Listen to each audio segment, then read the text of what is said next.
Веднаш по османлиското освојување на Македонија, силен колонизаторски бран од муслиманско население, составено од турски етнички елемент, ја заплеснал земјата.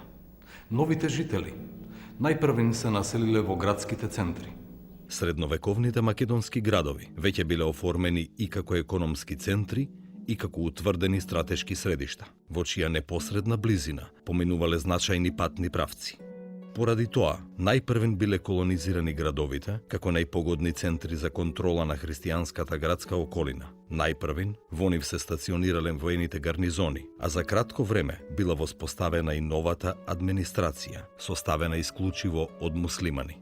Поголемите македонски градови, како што биле Скопје, Серес, Битола, уште во втората половина на 15-тиот век биле со побројно муслиманско население. Освојувачите настојувале испразнетите населби да ги пополнат со своји лојални луѓе, како и со занаетчи и трговци чии активности пред се биле поврзани со понатамошните воени акции. Византискиот историчар од 15-тиот век, Лаоник Халкокондил, наведува дека султанот Бајазид I го населил Скопје. Доведувајќи многу турци од Европа и Азија, заедно со нивните жени и деца, со цел овој град да прерасне во база за натамошно ограбување и опустошување на илирските земји. Вакви активности, спроведувани од страна на моќни и влијателни личности, за населување на своји луѓе во освоените градови, сигурно биле преземени и во Охрид и Штип, во кои се етаблирале познатите османлиски семејства Охризаде и Иштипзаде, а во Серес и Енидже Вардар, денес Џаница во Република Грција. Тоа го направил славниот војсководец Евренос Бек. Од Енидже Вардар, например во 1430 година, веднаш по освојувањето во Солун биле префрлени бројни турски семејства. Во комплексите на јавни згради што тие ги граделе, џамии, медреси, простории за учениците, јавни кујни и други, биле ангажирани голем број службеници и послуга, имами, муезини, оџи, учители, готвачи, послужувачи, без чие присуство овие институции не би можеле да функционираат.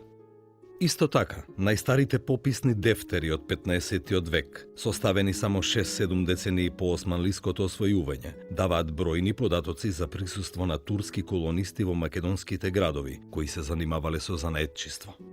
На пописот на градот Костур, од пред 1445 година, биле запишани 22 старешини на муслимански семејства, од кои 11 биле занаетчии.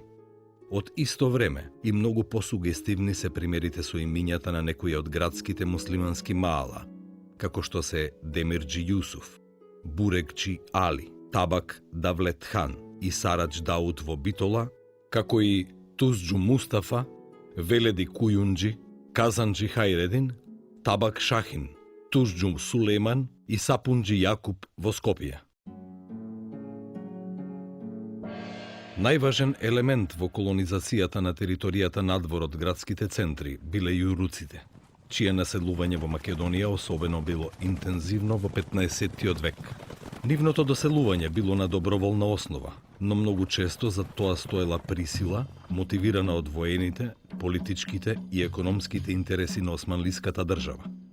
Областите каде биле населувани најчесто биле покрај важните комуникацијски и стратешки правци во Македонија, како што биле Солунската област, Серско, Овчеполе.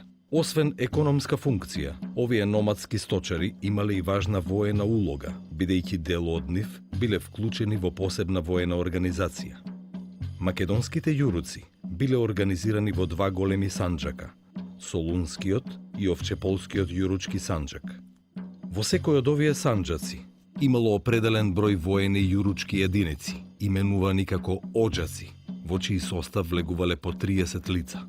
Се смета дека во 16-тиот век во овие оџаци биле вклучени 17.600 јуруци, додека вкупниот број на јуручко население во Македонија изнесувал околу 140.000 лица. Со тек на време, ова номадско население постепено преминало на седечки начин на живот, чие главно занимање, покрај сточарството, станало и земјоделството.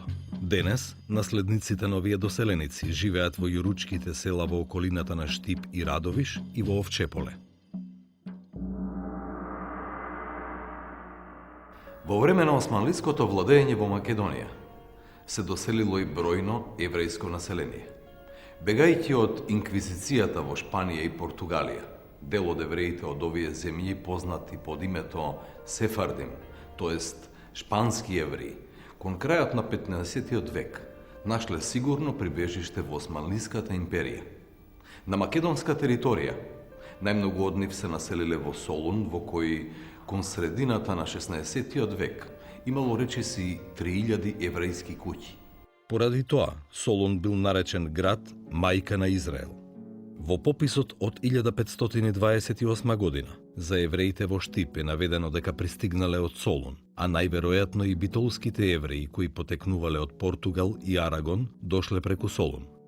Истераните евреи од Сицилија и Италија во Македонија пристигнувале преку Дубровник, а по Мохачката битка 1526 година евреи од Буда, Пешта и Алба Реал биле преселени во Кавала, Серес и Драма.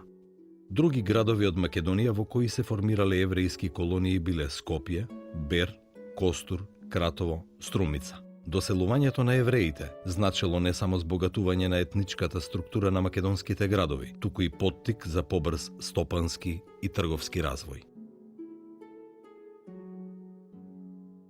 Попознати се два примери на присилно депортирање на домородното христијанско население од 15 век, поврзани со градовите Охрид и Скопје.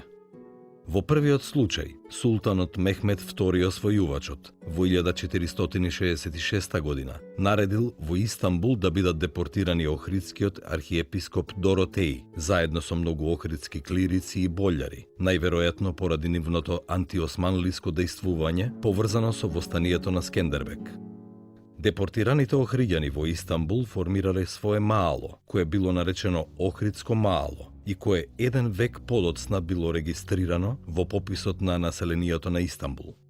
Во исто време, односно во 1467 година, биле депортирани и 15 православни семејства на Скопје.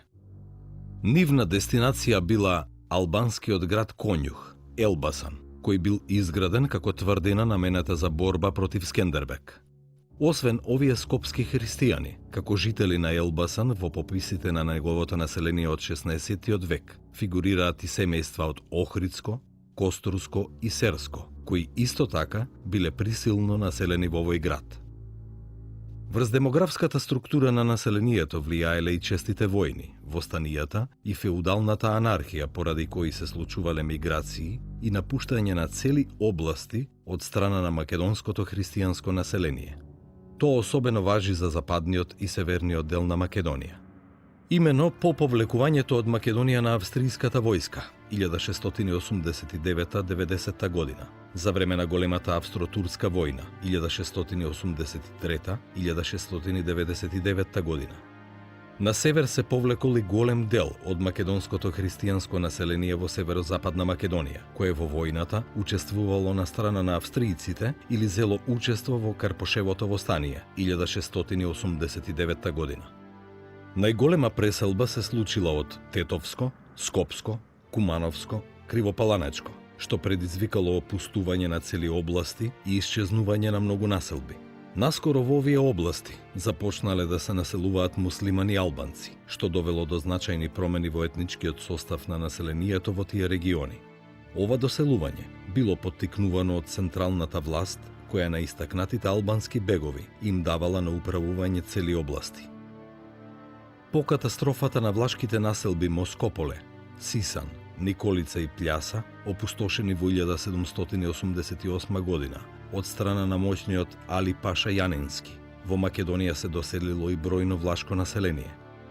Нивните дестинации биле македонските населби Битола, Солун, Крушево и други места, каде тие останале да живеат и со тек на време станале важен фактор во економскиот живот на тие градови.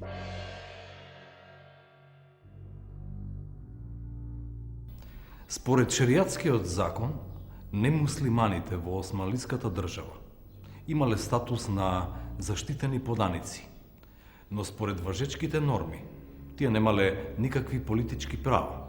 Не им било дозволено да се вработуваат во државната администрација или да служат во војската. Не смееле да носат оружје. Нивното сведоштво против муслиманите пред судовите било невалидно.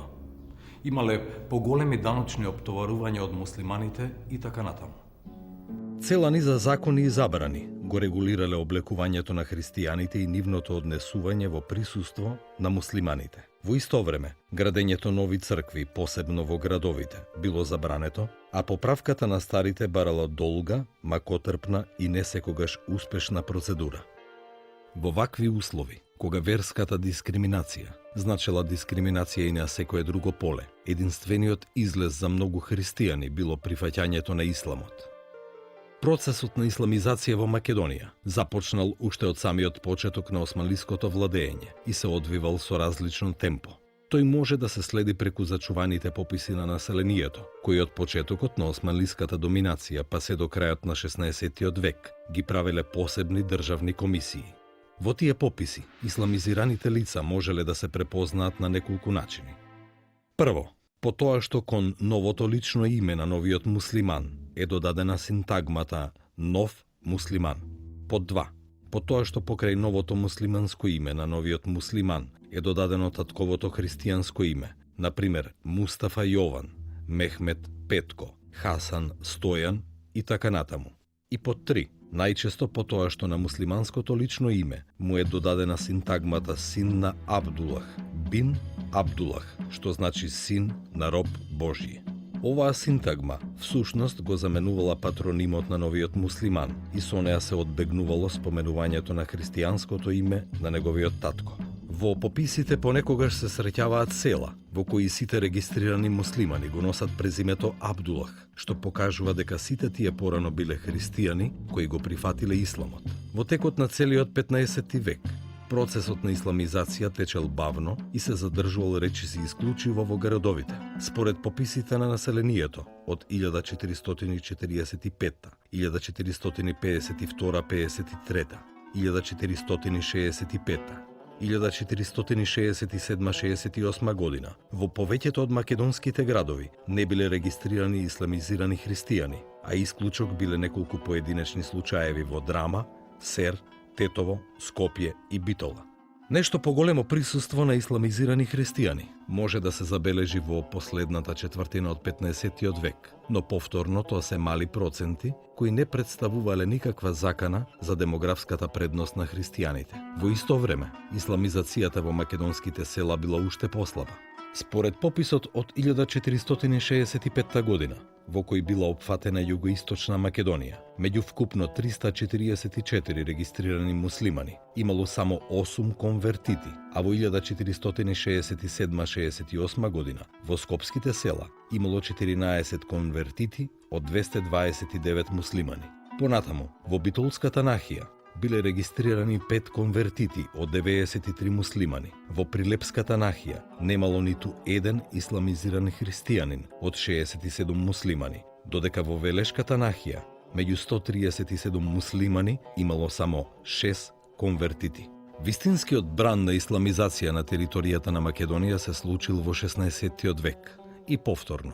Исламизацијата била со многу посилен замав во градовите.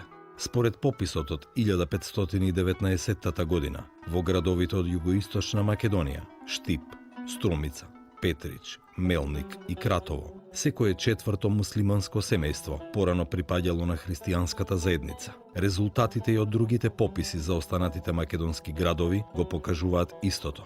Пописот од 1528 година за градовите Скопје, Тетово, Кичево, Велес, Прилеп и Битола покажува дека 335 муслимански семејства порано биле христијани, или во однос на вкупниот број муслимани во тие градови. Секое четврто или петто муслиманско семејство порано било христијанско, а таков бил случајот и со муслиманите во Бер, Енидже Вардар и Сервидже во 1530 година.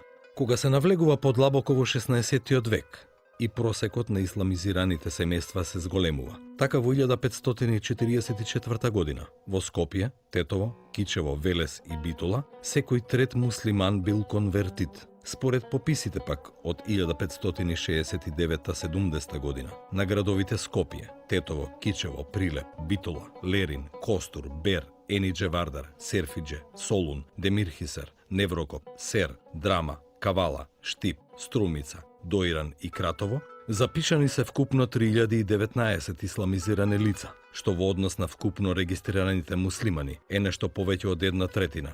Се разбира, не во сите градови тој процент бил еднаков, но податоците покажуваат дека средината на 16-тиот век е периодот кога процесот на исламизација започнал да се шири со поголеми размери. Така што процентот на исламизираните христијани по градовите може да се заокружи на 1/4 од градската популација.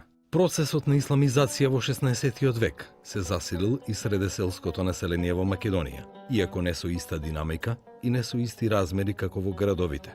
Во 1544 и во 1568-69 година во селата на Скопската, Тетовската, Кичевската, Велешката, Прилепската и Битолската нахија, како и во селата во нахиите Лерин, Костур, Бер, Енидже Вардар, Сер, Солун, Серфидже, Демир Хисар, Неврокоп, Драма и Кавала, секое седмо семејство било исламизирано. Во исто време просекот бил ист и на исламизираните во нахиите во Источна Македонија.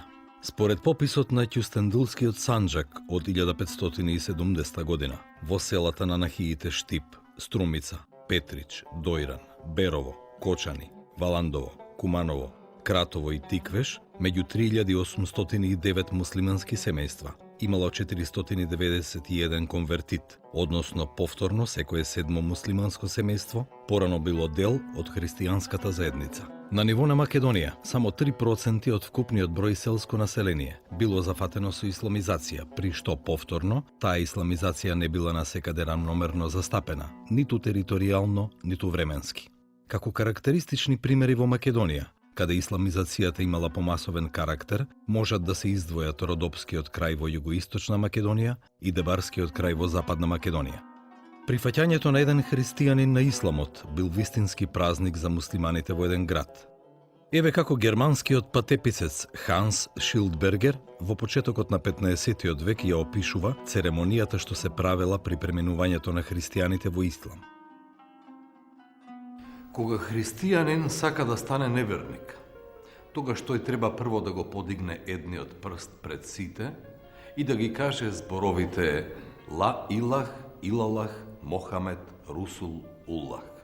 На германски тоа значи Бог е семоќен и Мохамед е неговиот вистински пророк.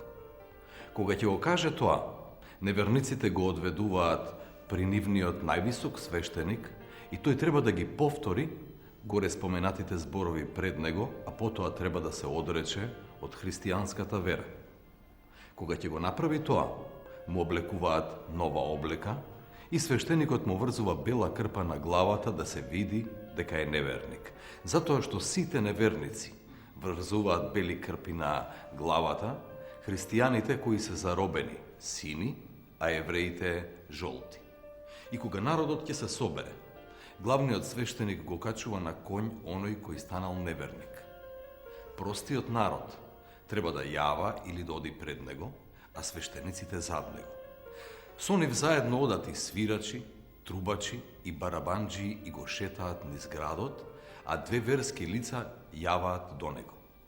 Неверниците викаат во еден глас и го фалат Мохамед.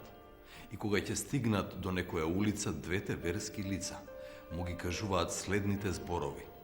Има еден Бог, Месија, Христос, негов слуга, и Марија, негова прислужничка, а Мохамед е неговиот најсакан пророк. Откако ќе го рашетаат на секаде низ градот, го внесуваат во храмот и го обрежуваат. Ако е сиромашен, собираат за него многу подароци, а крупните господари му оддаваат посебна почит и му обезбедуваат богатство што го прават само за да привлечат што повеќе христијани во нивната вера. Исто така, кога некоја христијанка си ја менува верата, ја носат кај главниот свештеник и таа треба да ги каже горе споменатите зборови.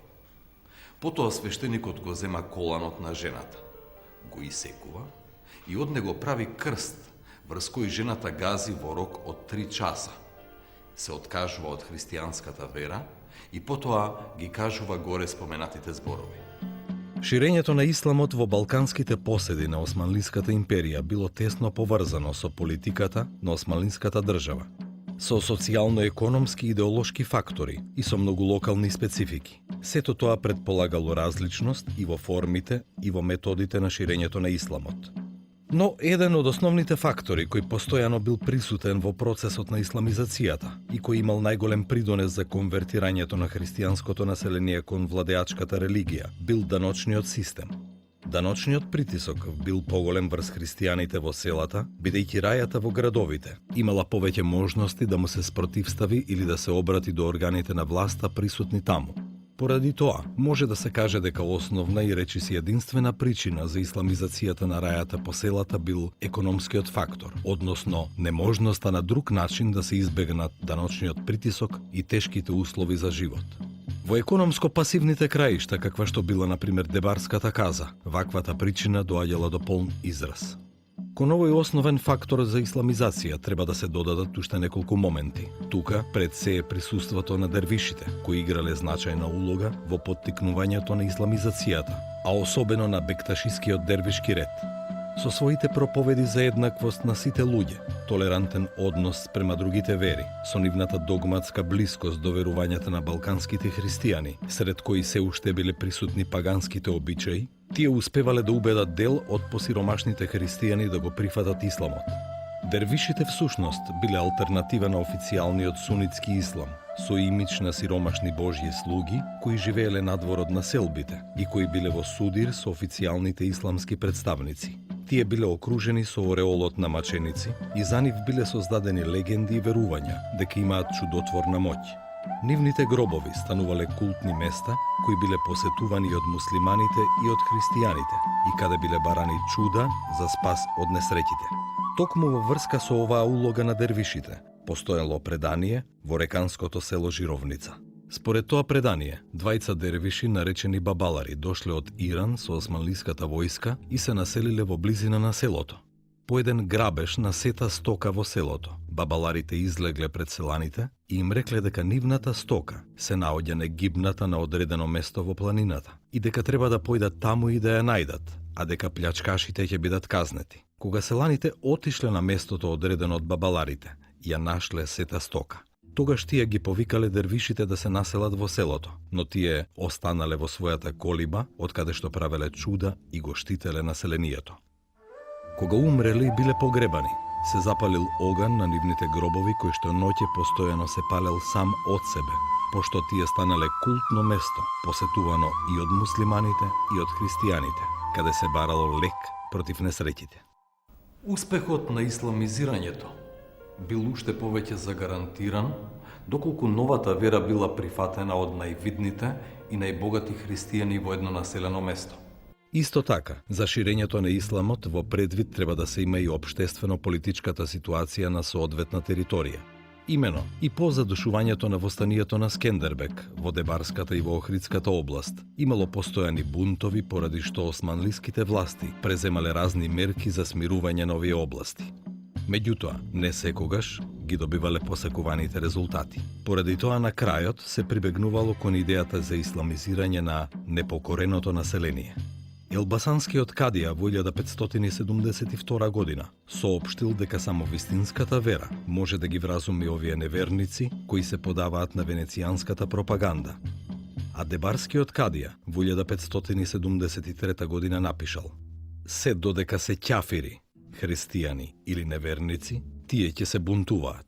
Поради тоа власта започнала засилена пропаганда за ширење на исламот сред ова непокорно население. На оние што го примале исламот како награда им следувале даночни олеснувања, што ги уживале муслиманите, а некои дури добивале и тимари, со што преку ноќ тие го менувале својот статус и од обична раја станувале припадници на феудалната класа. Најважното од нив секако било ослободувањето од плаќањето на најтешките даноци, арачот и данокот во крв, односно девширмето.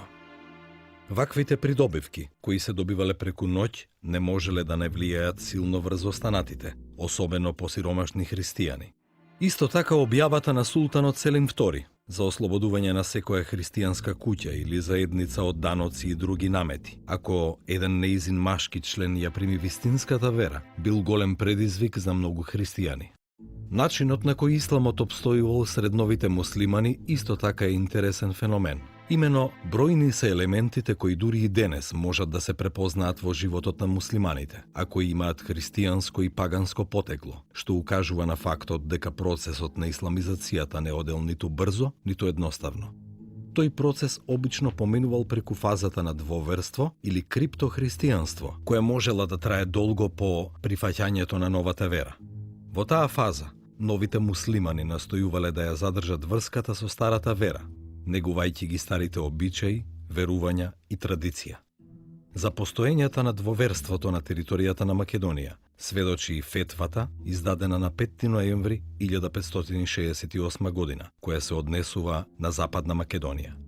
Оваа фетва предвидувала најстрога казна за сите оние кои само формално го примиле исламот и продолжиле да се придржуваат до христијанските обичаи, односно пред османлиските власти се прикажувале како муслимани, но продолжувале да одат во црква. Нејзиниот текст гласи: Ако некои лица од жителите на селата што се бунтуваат за да не даваат арач се нарекуваат муслимани и живеат меѓу муслимани, а воопшто не ги уважуваат обичаите и воопшто ништо не знаат за догмите на исламот, туку наполно и понатаму ги уважуваат неверничките религиозни обреди, ако се женат според тие невернички обичаи, ако се установи дека нивните деца одат в црква, нивните свештеници ако прво ги крстат, а потоа им даваат и муслимански имиња, ако се движат со неверничко име, а се довикуваат со муслиманското, како например Ферхат Ѓон,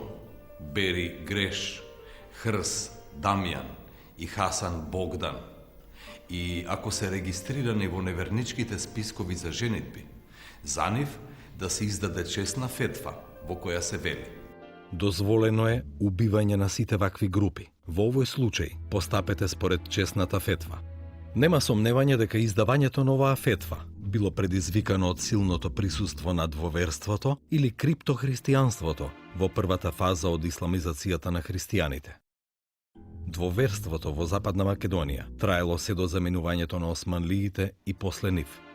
Според некои истражувања во Дебарскиот крај, во 30-тите години на 20-тиот век, во муслиманските куќи се чуваат икони и црковни книги, додека на перниците имаат орнаменти од крстови во народен вес. Источниот агол од куќата го викаат кандилово место, а некои куќи имаат и кандило, иако се муслимани. Сите жители од овие села знаат дека биле христијани. Исто така во многу муслимански куќи се чувале икони, а новоисламизираните продолжиле да го почитуваат крстот, како и многобројните христијански светци, празници и да ги посетуваат светите христијански места. Во крстењето, муслиманите гледале магично средство за заштита против злите духови и вештерки. Многу од исламизираните долго време, по прифаќањето на исламот, се сеќавале на своето христијанско име и не пропуштале на тој ден да отидат во црква.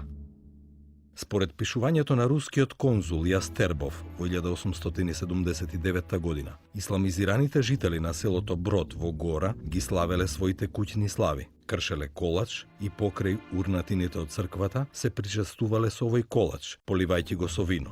Во Дебарската област се празнувал голем четврток, како и сите четвртоци во Великден до Спасов ден, односно да не се работи тој ден со верување дека на тој начин посебите ќе бидат заштитени од мраз и град. А познато е дека и кај торбешите постојат одредени обреди за време на младенци, цветници и Лазаров ден. Исто така, познато е и заедничкото славење на Ѓурѓовден и Свети Илија, и на христијаните и на муслиманите. Во врска со името Илија, народната традиција ја поврзува и со исламизацијата преку поговорката «До пладне Илија, од пладне Алија». Место на посебно почитување и кај христијаните и кај муслиманите бил гробот на Свети Наум во истоимениот манастир на Охридското езеро. Припадниците на бекташискиот дервишки ред во лицето на Свети Наум го почитувале својот Сари Салтук. Конвертитите исто така многу тешко се одвикнувале од навиките поврзани со исхраната, така пиењето алкохол и јадење свинско месо не биле табу за нив. А бекташиите јавно ги прекршувале овие забрани.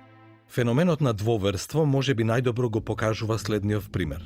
Кога некои селани од Западна Македонија во втората половина на 19-тиот век биле запрашани од која вера се, тие одговориле: ние сме муслимани, но на Богородица. Една од причините за ширењето на исламот меѓу христијаните била и слабата црковна инфраструктура и недоволно силната христијанска догма кај христијаните. Имено во народната култура и традиција на домородното христијанско население, кон кои се прилагодувало и локалното свештенство, многу повеќе доминирале обичаи и верувања кои произлегле од паганизмот и традицијата, отколку од цврстата христијанска догма. Кон тоа придонесували и законските пречки, наметнати од страна на османлиите за градење нови христијански храмови.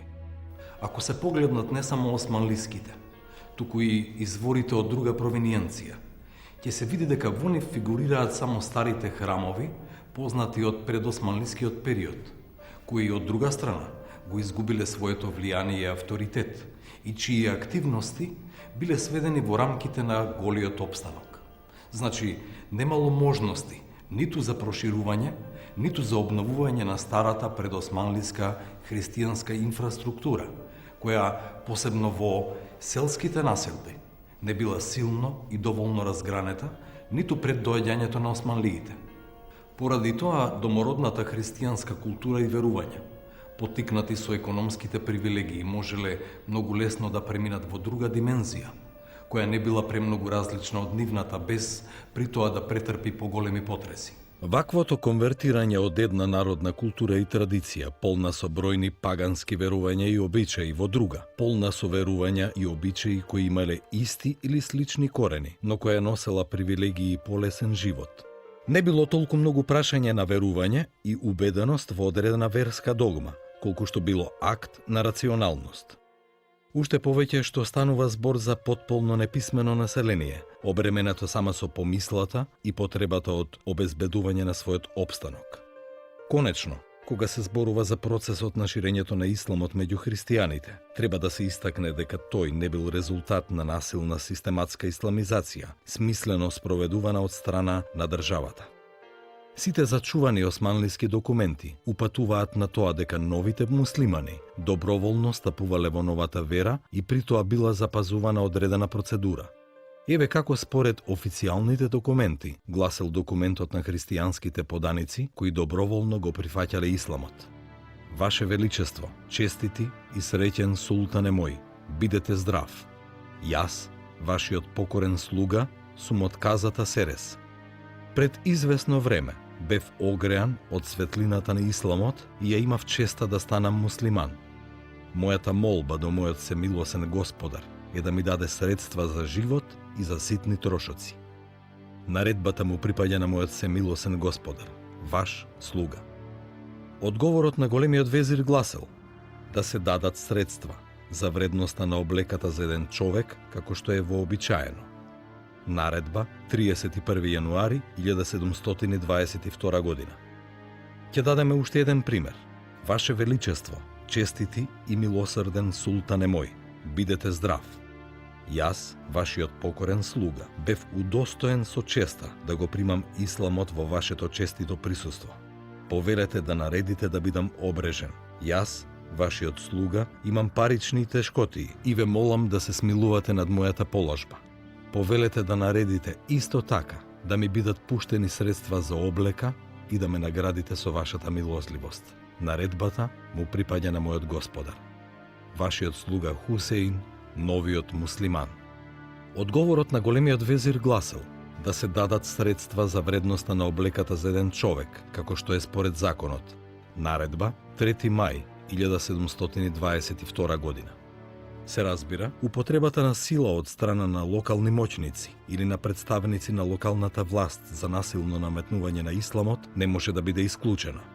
Познат е случајот на Ѓорѓи Кратовски, кој на 10 февруари 1515 година бил спален на клада во Софија затоа што пред исламските достоинственици и пред собраниот народ одбил да премине во ислам. Сите православни цркви од тоа време го прогласиле 18 годишниот Кратовски маченик за светец и го славеле. Во 1795 година била погубена и Злата Мегленска од мегленското село Слатина, поради тоа што не сакала да се омажи за турчин и да стане муслиманка.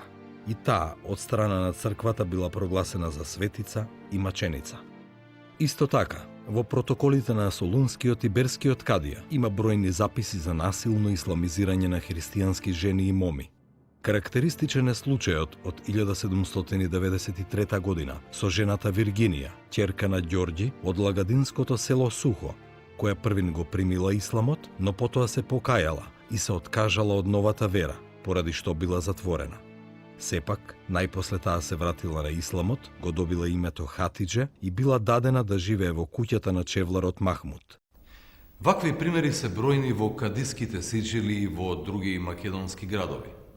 И тие покажуваат дека процесот на исламизација, поттикнат од различни причини и спроведуван преку различни методи, траел речиси до крајот на 19. век.